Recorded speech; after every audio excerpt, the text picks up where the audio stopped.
Everyone, आज हम लोग लेने वाले हैं 12th ओसीएम का चैप्टर नंबर 1, जिसका आज का जो हमारा टॉपिक है वो है हेनरी फोल्स के एडमिनिस्ट्रेटिव थ्योरी ऑफ मैनेजमेंट के बारे में। यह हमारा लेक्चर नंबर 4 है। देखो, हमने लास्ट लेक्चर के अंदर हेनरी फोल के जो 14 प्रिंसिपल्स थे उसमें से जो 7 प्रिंसिपल्स थे उनको पढ़ा था। ठीक है, उनको काफ़ी डिटेल में पढ़ा था। अगर आपने वो लेक्चर नहीं देखा है तो देख लो। आज जो हम पढ़ने वाले जो रिमेनिंग जो 7 प्रिंसिपल्स है उनको आज हम लोग कवर कर देंगे और इस जो 14 प्रिंसिपल्स हैं उनको ख़त्म कर देंगे। ठीक है, देन स्टार्ट करते हैं। तो सबसे पहला हमारा जो 8वां प्रिंसिपल है वो है प्रिंसिपल ऑफ रेम्यूनरेशन। ठीक है, तो ये जो प्रिंसिपल है, ये जो प्रिंसिपल कहता है कि हमें जो हमारे एम्प्लॉयज़ है उनको सही तरीके से पैसे देने चाहिए, उनके काम के हिसाब से उन्हें पैसे देने चाहिए, ये प्रिंसिपल कहता है। ठीक है, तो देन देखते हैं काफ़ी डिटेल में यहाँ पे पॉइंट्स में दिया गया है कि अप्रोप्रिएट रेम्यूनरेशन टू स्टाफ और employees is the principle to keep them satisfied financially as well as retain them for long span of time with the organisation. यानी कि जब हम अपने अगर हम चाहते हैं कि हमारे जो लोग हैं, हमारे जो एम्प्लॉयज़ है वो काफ़ी समय तक हमारे साथ काम करें, हमें छोड़ के ना जाए हमारी ऑर्गेनाइजेशन को, और काफ़ी समय तक काम करें, हमसे सेटिस्फाई भी रहे, हमसे खुश भी रहे, तो इसके लिए हमें क्या करना पड़ेगा, अपने लोगों हमारे जो एम्प्लॉयज़ है उनको सही तरीके से पगार देनी होगी, यानी उन्हें पैसे सही तरीके से देने होंगे, यानी कि जितना काम करे उतने पैसे देने होंगे। ठीक है, the fair remuneration affect on the productivity and effect efficiency level in total. यानी कि जब हम अच्छी तरीके से अपने एम्प्लॉयज़ को पैसे देंगे तो वो भी काम, हमारा काम अच्छे तरीके से करेंगे, हमारी प्रोडक्टिविटी बढ़ जाएगी, काफ़ी अच्छे प्रोडक्ट्स भी बढ़ेंगे, एफिशिएंसी लेवल भी बढ़ जाएगा। तो इससे हमारा ही फ़ायदा होगा अगर हम अच्छी तरीके से अपने एम्प्लॉयज़ को फेयर रेम्यूनरेशन देते, यानी अच्छी पगार देते, अच्छी सैलरी देते, वेजेस देते, तो इसमें हमारा ही फ़ायदा है। ठीक है, the remuneration should be fixed by taking into consideration the skill, expertise, knowledge, tenure, cost of living etcetera. यानी कि जो भी हमारी रेम्यूनरेशन है, यानी कि जो भी हम उसको देने वाले पैसे अपने जो एम्प्लॉयज़ को, तो किस हिसाब से देना चाहिए। यानी कि अब फेयर रेम्यूनरेशन का मतलब, अच्छी पगार का मतलब होता क्या है, तो उसका मतलब जान लो कि अगर हम चाहते हैं कि हम अच्छी सैलरी दें अपने स्टाफ को तो किस हिसाब से देनी चाहिए अच्छी सैलरी। तो देखो, सबसे पहले हमें देखना है कि उसकी स्किल कैसी है, वो कितना एक्सपर्ट है किसी पर्टिकुलर काम के अंदर, उसकी नॉलेज कितनी, कितने समय से काम कर रहा है, ये सारी चीज़ों को देखने के बाद सोचना है कि कितना उसको पैसे देने हैं। यानी अगर मान लो कोई एक्सपर्ट आदमी है, बहुत स्पेशलिस्ट आदमी है, तो उसको ज़्यादा पैसे देने पड़ेंगे, और किसी के अंदर कम नॉलेज है, कोई एक्सपर्ट नहीं होता, तो उसको कम पैसे भी देंगे तो उसने में वो खुश हो जाता है। ठीक है, तो इस हिसाब से हमें रेम्यूनरेशन यानी कि जो सैलरी है या फिर वेजेस जो है उसको फिक्स्ड करना है, और एक अच्छी सैलरी अपने जो भी हमारे एम्प्लॉय से स्टाफ है उन लोग को देनी है। तो ये प्रिंसिपल कहता है। अब हमारा जो 9वां प्रिंसिपल है वो है प्रिंसिपल ऑफ स्केलर चेन। ठीक है, अब ये प्रिंसिपल देखो क्या कहता है। Scalar chain means the hierarchy of authority from the top level to the lower level for the purpose of communication. यानी कि अगर किसी भी तरीके हमें इन्फॉर्मेशन यानी कम्युनिकेशन करना है, यानी कि मान लो कोई हमें डिसीजन लेना है। ठीक है, जैसे एग्जांपल लेते हैं, जैसे कि आप हो एक प्रिंसिपल। ठीक है, एक प्रिंसिपल हो, आप चाहते हो कि जितने भी स्टूडेंट हैं वो एक पर्टिकुलर प्रोजेक्ट बनाए, तो आप क्या करोगे, सबसे पहले जाओगे एक टीचर के पास, जाओगे टीचर को बोलोगे कि जाओ और अब स्टूडेंट को बता दो कि ये प्रोजेक्ट बनाना है। फिर वो जो टीचर है वो मॉनिटर के पास जाएगी, बोलेगी कि जाओ ये अपने जितने भी क्लास के बच्चे उन लोगों को बता दो कि तुमको ये प्रोजेक्ट बनाना है। फिर क्लास मॉनिटर जो है वो जाएगा और सब स्टूडेंट को बताएगा कि तुमको ये प्रोजेक्ट बनाना है, सबको मिलकर ये बनाना है। ठीक है, तो इसी को हम स्केलर चेंज कहते हैं। यानी कि एक आदमी दूसरे को बोलता है और फिर वो दूसरा आदमी तीसरे को बोलता है, ऐसे ही करते करते जो हमारा लास्ट एम होता है उसके पास वो इन्फॉर्मेशन पहुंच जाती है जिसके पास हम चाहते थे इन्फॉर्मेशन पहुंचाना। ठीक है, इसी को स्केलर चेन कहते हैं। This help to ensure the orderly flow of information and communication. इसके वजह से क्या होता है, देखो हमारा जो इन्फॉर्मेशन है वो काफ़ी इजीली और अच्छी तरीके से एक ऑर्डर वे में कम्युनिकेट हो जाता है, अच्छी तरीके से जिसके पास हम पहुंचाना चाहते थे वहाँ पे पहुंच भी जाता है। ठीक है, information. Traditionally organisations use to frame large scale chains which is time consuming. यानी कि देखो पहले के टाइम के जितने भी ऑर्गेनाइजेशंस होते थे ना, तो उसके अंदर ऐसे छोटे छोटे मतलब स्केलर चेन नहीं होते थे कि प्रिंसिपल है, फिर टीचर है, फिर मॉनिटर, फिर स्टूडेंट है। इतना छोटे नहीं स्केलर चेन, काफ़ी लंबे स्केलर चेन होते थे, जिसकी वजह से 3-4 दिन लग जाते थे किसी डिसीजन को वर्कर्स तक पहुंचने में।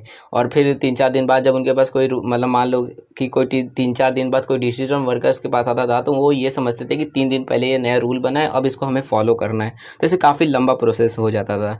तो इसके लिए क्या हुआ, बट टू अवॉइड डिले और in emergency situation there will be direct communication. यानी कि अगर मान लो कि हम चाहते हैं कि बहुत जल्दी इमरजेंसी है, हमें जल्दी से जल्दी वो इन्फॉर्मेशन को भेजना है, तो उस टाइम पे हम ऐसा मतलब एक रास्ता है जिसकी मदद से हम तुरंत जाकर डायरेक्टली जो जिसके पास भी जो भी अथॉरिटी का लेवल का जो भी पर्सन है उसके पास डायरेक्टली जाकर हमसे हम इंफॉर्मेशन दे सकते हैं, बात कर सकते हैं कि ये प्रॉब्लम है, ये इमरजेंसी है, ये आपको करना है, ऐसी इन्फॉर्मेशन दे सकते हैं डायरेक्टली। और उसी को हम बोलते हैं गैंग प्लैंक। मतलब गैंग प्लैंक का मतलब क्या कि एक शॉर्टकट रहता है जिससे मतलब कि हम ये जो स्केलर चेन है कि पूरा चेन जो है उसको तोड़कर हम डायरेक्टली जा सकते हैं जिसको पास में हम पहुंचना चाहते हैं। जैसे यहाँ पे आपको इमेज दिख रहा है, यहाँ पे जो डी है अगर उसको मान लो सी जी जो है जी, ठीक है, अगर उसके पास उसको स्केलर चेन की मदद से कोई इन्फॉर्मेशन देनी है तो पहले जाएगा सी के पास, फिर बी के पास जाएगा, फिर ए के पास जाएगा, फिर ई, फिर एफ, फिर जाकर वो जी के पास पहुंच पाएगा इन्फॉर्मेशन। लेकिन अगर मान लो कोई इमरजेंसी पड़ती है या फिर अगर वो चाहता है कि ये जो इन्फॉर्मेशन वो डिले ना हो और तुरंत पहुंच जाए उसके पास, तो वो डायरेक्टली भी जा सकता है जी के पास, और उसी को हम बोलते हैं गैंग प्लैंक। ठीक है, देन आई होप आपको ये भी समझ आ गया होगा प्रिंसिपल ऑफ स्केलर चेन। और हेनरी फॉल कहते हैं कि हमें ये गैंग प्लैंक जो है सिर्फ इमरजेंसी में ही करना चाहिए, नॉर्मली हमें स्केलर चेन का ही फॉलो करना चाहिए जिसकी वजह से ऑर्डरली फ्लो जो है इन्फॉर्मेशन का वो बना रहे और अच्छी तरह से हमारी ऑर्गेनाइजेशन वर्क करती रहे। नाउ हमारा जो 10वां जो हमारा प्रिंसिपल है वो है प्रिंसिपल ऑफ ऑर्डर। अब देखो ये प्रिंसिपल क्या कहता है, तो this principle is based on a place of everything and everything in is place. यानी कि मतलब क्या है कि ये जो प्रिंसिपल है वो ये कहता है कि हर एक जगह जो होती है उसकी मतलब हर एक जगह जो है उसके वहाँ पर कोई चीज़ रखी जा सकती है और हर एक चीज़ के लिए एक जगह होती है। यही ये प्रिंसिपल कहता है कि हर एक चीज़ को हमें उसकी जगह पे ही रखना चाहिए, यही प्रिंसिपल का बेसिक एम है। ठीक है, मतलब ऑर्डर में रखना चाहिए कि जिसकी जो जगह है वहाँ पे रखनी चाहिए। जैसे कि आपकी किताबें हैं तो आपको सिर्फ उसको बुक शेल्फ पे ही रखना है, ये नहीं कि टीवी के पास रखना है, बेड के ऊपर रखना है, इधर उधर नहीं रखना है।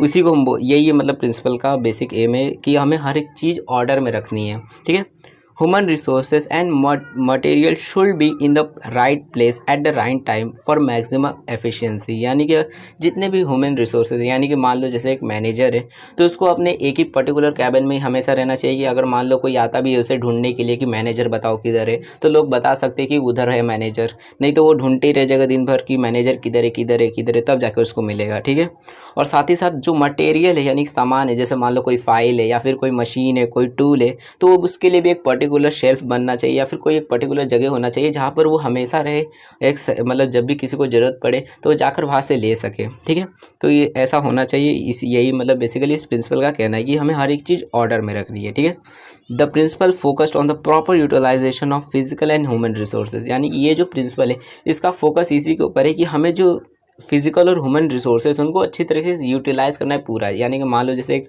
आदमी है उसको कोई टूल लेने जाना है या फिर कोई फाइल ढूंढना है तो दिन भर मतलब 2-3 घंटा लगाएगा, तब जाकर मान लो कोई फाइल है उसको ढूंढने जाना है और उसको पता ही नहीं है फाइल किधर है, तो 2-3 घंटा लगाएगा, इधर उधर ढूंढेगा, तब जाकर उसको फाइल मिलेगा। ठीक है, लेकिन अगर उसको पता रहेगा कि हाँ हमेशा फाइल इधर ही रखाता है तो डायरेक्ट जाएगा और वहाँ से निकालेगा और आ जाएगा।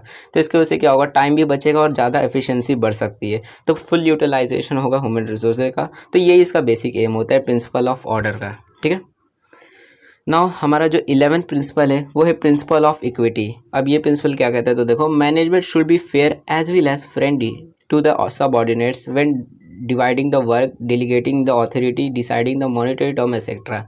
यानी कि मैनेजमेंट जो है उसको फेयर रहना चाहिए, फ्रेंडली रहना चाहिए, अपने जितने भी एम्प्लॉयज़ से सबऑर्डिनेट्स हैं उनके साथ फ्रेंडली रहना चाहिए, सबके साथ एक जैसा बिहेव करना चाहिए।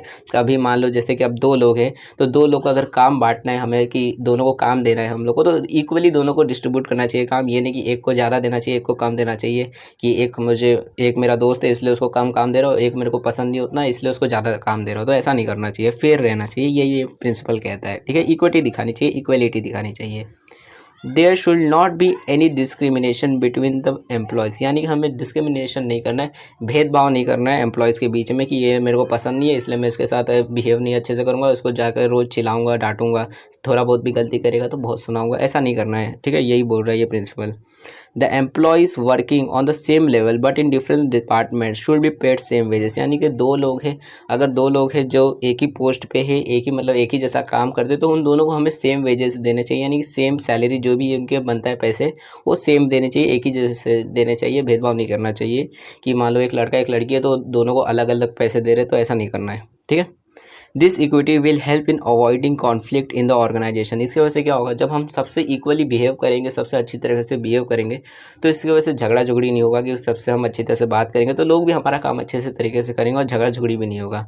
तो ये भी प्रिंसिपल काफ़ी इंपॉर्टेंट है। प्रिंसिपल ऑफ इक्विटी यही कहता है कि हमें सब लोगों से इक्वली बिहेव करना है, लोगों से जितने भी लोग हैं। ठीक है। नाउ हमारा जो 12th प्रिंसिपल है वो है principle of stability of tenure. अब देखो ये प्रिंसिपल क्या कहता है, तो इस प्रिंसिपल का साफ साफ यही कहना है कि at the time of requirement of employees, the management should assure them about stability of tenure और job security। यानी कि जब भी हम किसी नए एम्प्लॉय को अपने और मैनेजमेंट के अंदर अपनी ऑर्गेनाइजेशन के अंदर ले रहे, अपॉइंट कर रहे नए एम्प्लॉय को, तो उसको ये भरोसा दिलाना है कि हमारी ऑर्गेनाइजेशन के अंदर जो लोग आते हैं उनको हम तुरंत ऐसे निकाल नहीं देते, यानी बेवजह किसी को निकालते नहीं हैं। हम अपने एम्प्लॉयज़ को काफ़ी समय तक रखते हैं। देन ऐसा मतलब उसको विश्वास दिलाना है कि आप यहाँ पर काफ़ी सेफ़ हो, एक जॉब, ये जो जॉब है आपके लिए काफ़ी सिक्योर है, ऐसा उनको बिलीव दिलाना है, उनको ऐसा मतलब बिलीव करवाना है। ठीक है। It plays very important role in creating sense of belongingness among the employees. मतलब इसके वजह से क्या होगा, जो एम्प्लॉयज़ हैं उनको ये लगेगा कि हमारी जो कंपनी है वो हमारे साथ है और हमें डरने की ज़रूरत नहीं है कि हमारा काम छूट जाएगा, ऐसा ऐसा डरने की ज़रूरत नहीं है। ठीक है। इसकी वजह से ये होगा, insecurity in job always affect the efficiencies of employees adverse, whereas job security minimise employees turnover ratio. मतलब क्या, देखो अगर किसी एम्प्लॉय के अंदर ये इनसिक्योरिटी रहेगी, मतलब डर रहेगा कि मेरे को कल कहीं निकाल ना दिया जाए, परसों कहीं निकाल ना दिया जाए, कल ही एक लड़के को निकाला था मेरे को भी कहीं निकाल ना दिया जाए, ऐसा अगर डर रहेगा तो वो अच्छे से काम नहीं करेगा, उसका एफिशिएंसी लेवल जो है वो कम हो जाएगा, अच्छे से काम नहीं करेगा, थोड़ा वेस्टेज भी ज़्यादा करेगा, तो इसकी वजह से काफ़ी सारे प्रॉब्लम्स आएंगे। लेकिन वहीं पर अगर उसके अंदर ये सिक्योरिटी मतलब इनसिक्योरिटी नहीं रहेगी, उसको डर ही नहीं रहेगा, उसको लगेगा कि मेरे को नहीं निकाला जाएगा काम से, मेरे को टेंशन लेने की ज़रूरत नहीं है, तो उस टाइम पर वो अच्छे से काम भी करेगा, टेंशन भी नहीं रहेगा उसके दिमाग में, अच्छे तरीके से काम भी करेगा, और साथ ही साथ एम्प्लॉय टर्नओवर रेशो जो है वो भी कम हो जाएगा। अब ये इसका मतलब क्या होता है, तो देखो एम्प्लॉय टर्नओवर रेशो का मतलब होता है कि कितने मतलब एक साल के अंदर हमारे कितने नए एम्प्लॉय आते हैं, कितने जाते हैं, एम्प्लॉय का आना जाना जो होता है उसी को एम्प्लॉय टर्नओवर रेशो कहते हैं। ठीक है। और जितना ही ये कम होता है उतना ही ज़्यादा हमारे लिए अच्छा होता है, हमारी ऑर्गेनाइजेशन के लिए, कि अगर कम एम्प्लॉयज़ नए आ रहे और जा रहे तो ये हमारे लिए अच्छा रहता है कि हमारे पुराने जो एम्प्लॉयज़ है वही यहीं पे है, उनको हम निकाल नहीं रहे, नए नए आ रहे हैं लेकिन पुराने नहीं जा रहे, तो ये अच्छा रहता है हमारी ऑर्गेनाइजेशन के लिए। ठीक है। नाउ हमारा जो 13 प्रिंसिपल है वो है प्रिंसिपल ऑफ इनिशिएटिव। अब ये प्रिंसिपल देखो क्या कहता है, तो initiative refers to the freedom to think and work on new ideas, encourage employees to take initiative will working on given task. यानी कि देखो इनिशिएटिव का मतलब क्या होता है कि जो हमारे एम्प्लॉयज़ है उनको हम फ्रीडम दे देते हैं कि आप अपने से भी आइडियाज़ लगा सकते हो किसी भी काम को करने के लिए। यानी कि मान लो मैंने आपको काम दे दिया है किसी तरीके का कि ये लो काम करो ये, तो आप भी अपना दिमाग लगा सकते हो कि इस काम को मैं और जल्दी कैसे कर सकता हूँ, या फिर ये काम को मैं और अच्छे तरीके से कैसे कर सकता हूँ। ऐसा फ्रीडम दे देना कि आप चाहे तो अपना आइडिया भी दे सकते हो हमको, थोड़ा बहुत हमको मतलब ऐसे ओपिनियन दे सकते हो अपना, ये सारी चीज़ों को देना ये काफ़ी ज़्यादा अच्छा रहता है। ठीक है। This initiative should be welcomed by the manager including thorough discussion on those new ideas। और ये इनिशिएटिव जो वो किस तरह से आएगा, तो जो मैनेजर्स रहेंगे वो जितने भी मतलब एम्प्लॉयज़ ने ओपिनियंस दिया अपने अपने, उन सब के ऊपर डिस्कशन करेंगे, बातचीत करेंगे, न्यू जो आइडियाज़ एम्प्लॉयज़ ने दिए या फिर कहीं से भी न्यू आइडियाज़ मिले उन्हें, उन सब के ऊपर डिस्कशन करेंगे, वहीं से इनिशिएटिव आता है। ठीक है।